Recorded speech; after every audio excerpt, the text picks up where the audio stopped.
Nyuwun pangapunten wekdal kula sigeg kangge netepi dhumateng tata upacara wancinipun kita sedaya nyuwun ngersanipun Gusti Maha Agung lumantar para-para ingkang sampun samapta ing gati kula sumanggaaken matur nuwun.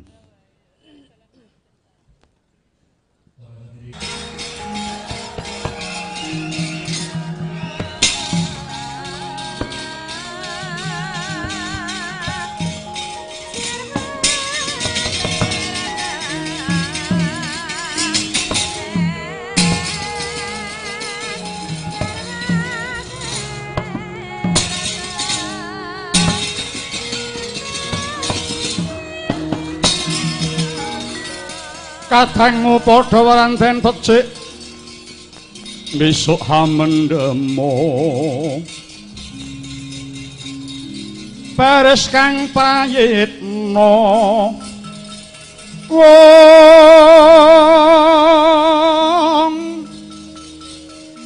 ya saranta wong ing Dwarawati dinumpes panika awak Pandhawa Nora wurunga dadi mungsuh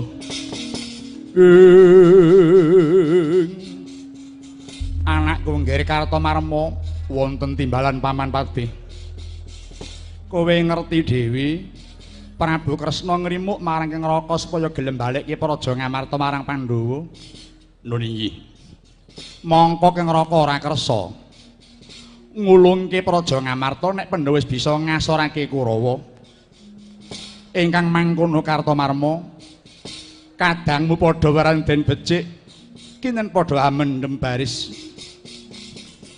nanging sing prayitna ngati-ati ya nggih aja saranta yen sekirane wis lena Prabu Kresna tumuli karayan tumpes bebarengan sapak wis genah yen dheweke iku pengawak Pandhawa kang ora urung dadi mungsuh Kartomarma lho inggih sendika Paman wis enggal tindakna Kartomarma.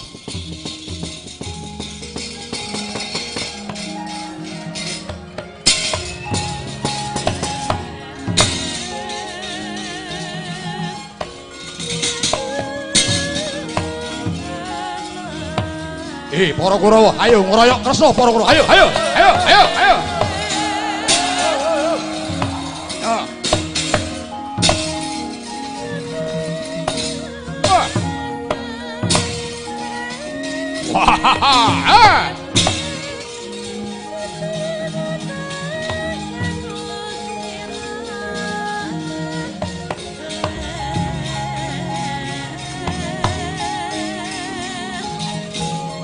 Mati kowe. Oi!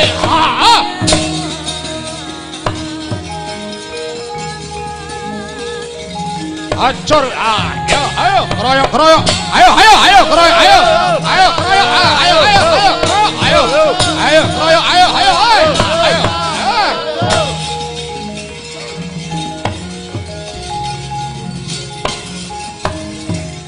keroyok. Ayo. Mati, ayo. Iyo.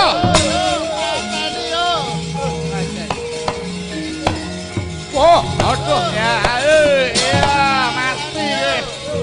mati kowe. Ayo, mati kowe. Ya, ayo. Mati kowe Kresna, kowe mati Kresna. Ayo mati kowe. Lah dadi jelantah kowe ayo. Mati kowe. Lakon dikeroyok ora iso obah kowe Kresna. Wis mulih dadi bangkit, dadi kuwondo. Para Kurawa. Yen sekirane isih ana sing keri durung ngroyok aku, mara tak enteni. Aja ana sing kesisa. Yen perlu wong sak ngestina kongkon ngroyok Kresna. Bir sasana. Lho, Man. Wuluku kok mengkarek yen ning awake iki, Dir. Wah, nggih, Man. Niki jantung kula kenyute kok saya cepet niku, Man. Lah, kok saya kendo lehku nyekel pitik. Bumi goncang kancing langit kelap-kelap katon lir kincanging sang maweh gandrung sabarang katulung wukir moyak mayik wauta kaya mangkono wis datang ketinggal hangganing Sang Kresna labet kinroyok dening para Kurawa. Wis nyetapis tamunten ingkang sisa kura nggih ngroyok Sang Kresna. Sigra Prabu Kresna hanguyek menang rikma minangka cihna denya Triwikrama. Dadak sakala ical wujuding Sang Prabu Kresna temah babar yaksa Gengbira.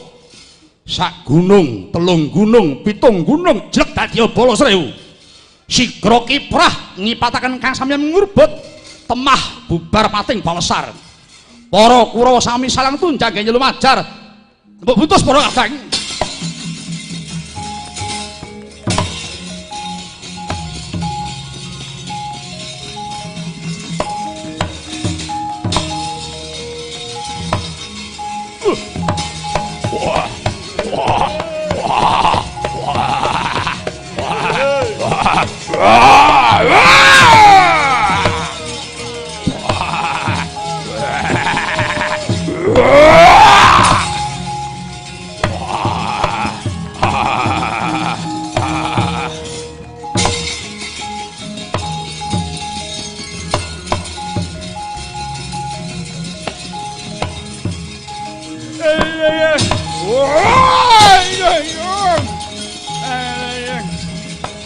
Waduh ya. Mati yang. Wah, sayang. Mati yang.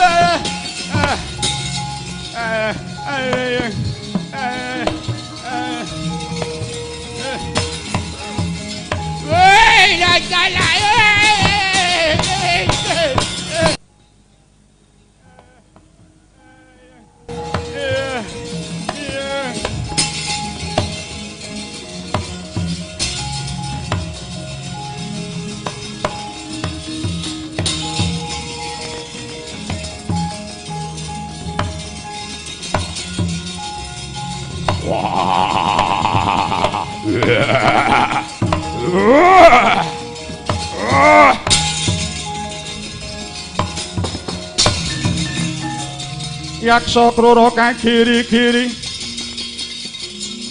gengnyolir Praboto abang kawagar manguwuh mungsuh hamin polawan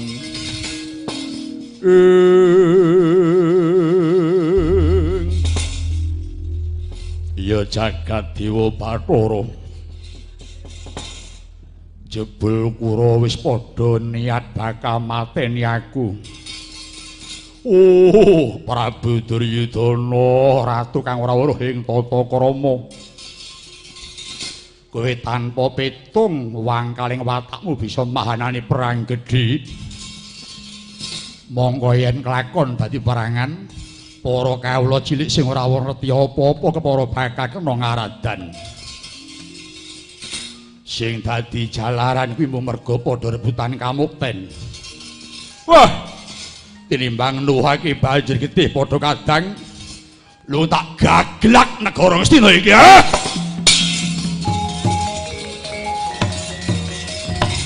Wah!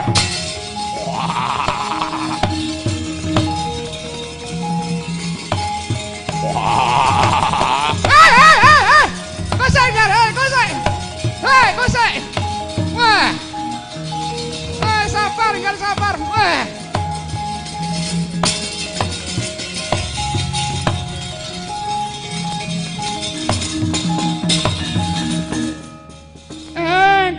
Kose nggih Kresna jadaya-daya mangan karo negara iki. Racuten bromantiamu ya, Ngger. Yen nganti kita sida nguntal malang Praja Ngastina, padha karo kita nduwa marang jangkaning jagat lho, Ngger. Maka yen to kita ora nyemurupi marang jangkaning jagat mau, upama bodhowa Kresnane ya ora bakal bodho Wisnune lho, Ngger. Gelem ora gelem sing jeneng perang Bratayuda Jaya Binangun kuwi kudu kaleksanan kok, Ngger. Sabab apa? Kejaba kuwi perang suci, isine Bratayuda mono wong kang mutangake bakal nagih, wong sing utang kudu enggal nyaur. Kewimbuh maneh, Ngger. Ing kono dadi papaning wong kang ngluwari punagi utawa nadar.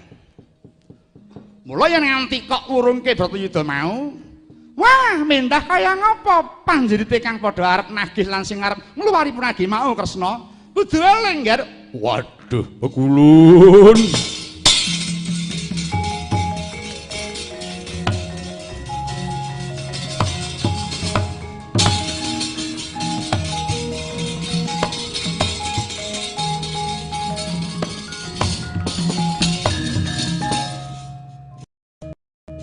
Ukulun mawantu-wantu kula nyuwun pangapunten.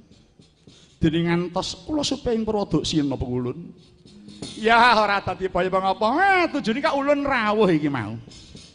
Upama ora ya entek mesti iki mau, Nggih. Nun inggih. Malah kita kulup tumuli bali marang Praja Wirata ya, Nggih. Gelem ora gelem Pandhawa kudu samapta ngayahi jejibang luhur Dharma suci iki, Nggih Kresna. Nun inggih Pekulun. Mboten langkung kula nyuwun tambahing pangestu.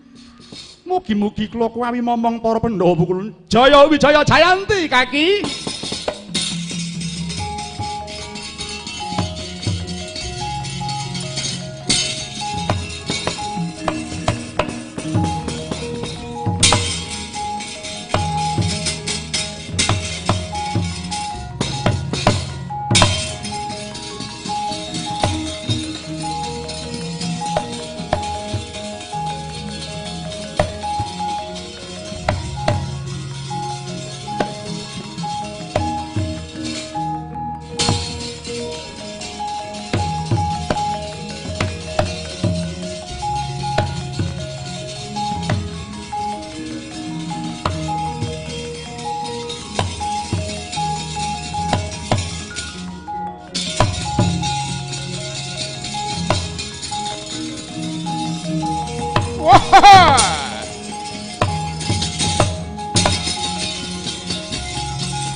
Tan ya sang Setyaki matek ngambil sanjata sarusa mentang langkap kiyalmu pasca panah wong pegat jangganyo Burisrawa sirna ketiban naga bondo. Wah, ya jagat Dewa Bathara menungso murang tata kowe mung saklamaking kusir wae kathik semekean ing ngatasi para prayagung padha lungguh ngisor malah dheweke metrengkreng ning krita. Kusir, ayo mudhun. Ora ritatanan kowe ya. Budhek kupingmu ya. Picek mripatmu ya. Dikongkon mudhun kok mung meneng kaya ora gagas. Wah. Kowe nyepalekke Burisrawa Barat. Wah. Lah kok tak larak tak bolo gantang lagi ngrasaki rembuku kowe Barat. Wah. Mudhun. Wah.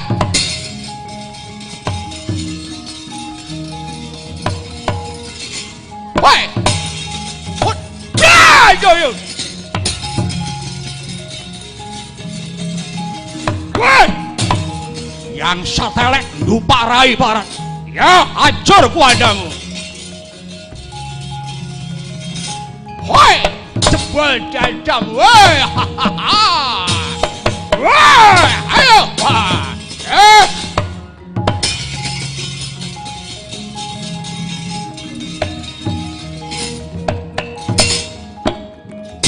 Ayo, ayo, wah, lowat, wah,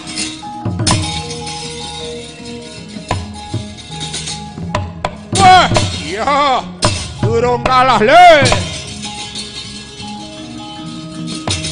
hoi, ya, hoi, ya, ayo, le,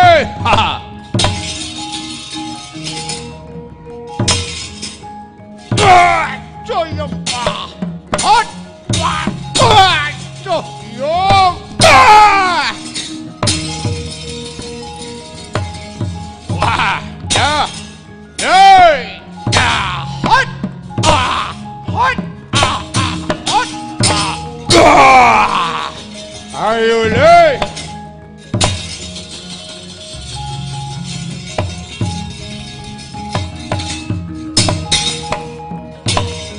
Setyaki.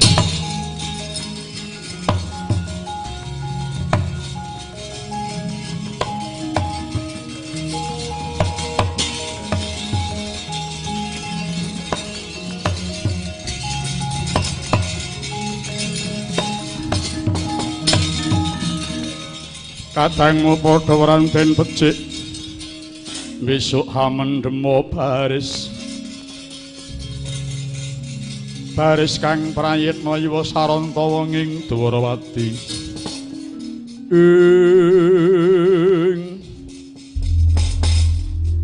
Setyaki wonten dawuh ler anggenmu Bantayuda Setyaki.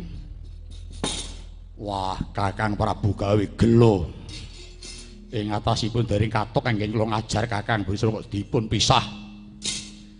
Gelo sedhela ning mengko liya wektu kowe bakal kelakon ngumbar kasektenmu Setyaki. Liripun kados pundi? Wuruhanana. Iki perang Bratayuda sida dadi kok Di. Awit Prabu Kurupati puguh emoh mbaleki Praja Ngamarta marang para Pandhawa. Menawi ngaten kepala sakmenika kemawon kula badhe sora amuk dhateng Astina. Aja kaya ngono, mempeng ya kena nganggo ditata. Bratayuda kuwi perang kang mawa tatanan lho Di. Mekaten iya. Mula prayogane ayo tumrih kondul marang Wirata Setyaki. Monggo kula dherekaken. Wah, gelo aku. Sok 6 sasi ingkas tutukna kasektenmu. Wah, kesuwen. Kok kesuwen ki rumangsamu? Ya mung sadurunge kundur wis dhisik. Iki kok ana tilas tapaking roda kreta. Inggih. Ayo ditutke iki kritane sapa Nyai? Dasare wiwit mau pun Kakang ora nyemur marang Nyai Basukarna.